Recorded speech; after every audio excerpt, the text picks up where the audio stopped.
Welcome to the second race of the Icelo Cup Series. We are racing today at Greenview Speedway, the short track, and it'll be 20 laps today.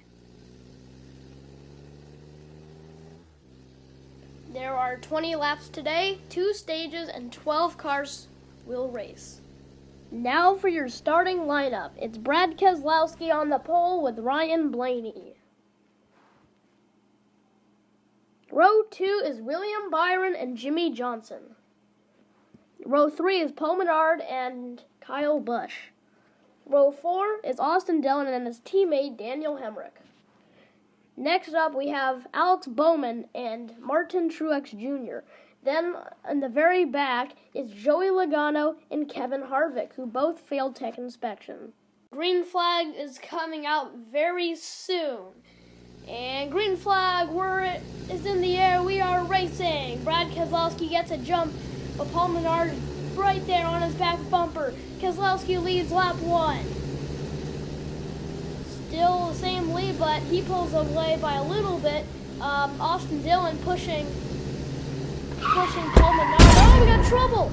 It's Martin Truex Jr. spins and collects Joey Logano and Kevin Harvick. Harvick will continue, but the other two will not, so that will bring out our first caution. Keselowski is still on the inside. Paul Menard shoots through them. Give that lead to Paul Menard. He will drive away by a lot. Ryan Blaney will get by him. Keselowski had a slow restart, but he's back up to second. And oh, we got trouble. It's Kyle Busch and Daniel Hemrick. The Kyle Busch machine must be very mad at that Daniel Hemrick machine. And that will bring out our second caution. Kyle Busch is back up and running. So, the restart, 2 laps to go in lap 1. It's Paul Menard, that makes it 3 wide. It's Blaney to the lead, but here comes Paul Menard back on the inside. He will take that lead back. Final lap in stage 1, Jimmy Johnson takes 3rd. It's Keselowski back on the inside. He'll take 3rd away from Jimmy Johnson.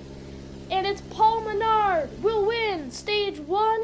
Ryan Blaney 2nd, and Jimmy Johnson 3rd. Paul Menard on the inside, Ryan Blaney on the outside. Back through the gears they go. Through turns 1 and 2, it's Paul Menard.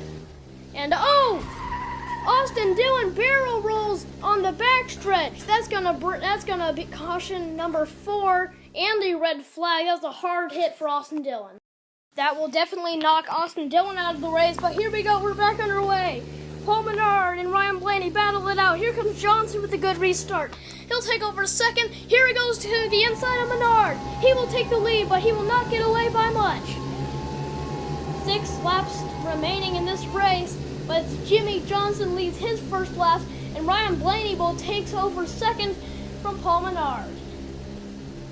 5 laps to go for Jimmy Johnson. Here comes Blaney back to the inside. He will take the lead away on the backstretch and through turns 3 and 4. We only have 4 laps remaining in this. He tries to get back. Here comes Johnson to the inside. They're side by side, passing the first lap car of Kyle Busch. 3 laps to go, and it's Johnson in the lead. Here comes Blaney back. He takes the lead, but it's not much. They're still side by side. Here comes Blaney, and through the second lap car of Daniel Hemrick, 2 laps to go. Now Johnson fades back a lot. I don't know what happened, but Brad Keselowski making spots up. And Blaney has almost a whole straightaway advantage. Ryan Blaney coming up on the final lap, and he is the leader. See, he wants to lap Kevin Harvick, but Kevin Harvick is going to try everything to stay on the lead lap. Jimmy Johnson is far back. I don't think Blaney has to lap the Ford car. And here we go. Ryan Blaney will win the Redline 500. Ryan Blaney, after a hard crash last week, will get the win, and Johnson 2nd, and Brad Keselowski having a good run and season. So Kevin Harvick is still your